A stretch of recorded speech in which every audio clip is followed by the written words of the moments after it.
Bueno amigos, pues aquí andamos en el centro de Puerto Vallarta, muy cerquita del mercadito.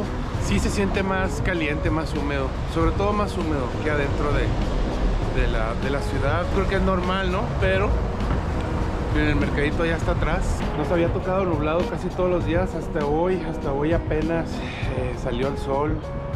Ya pudimos apreciar el mar azul.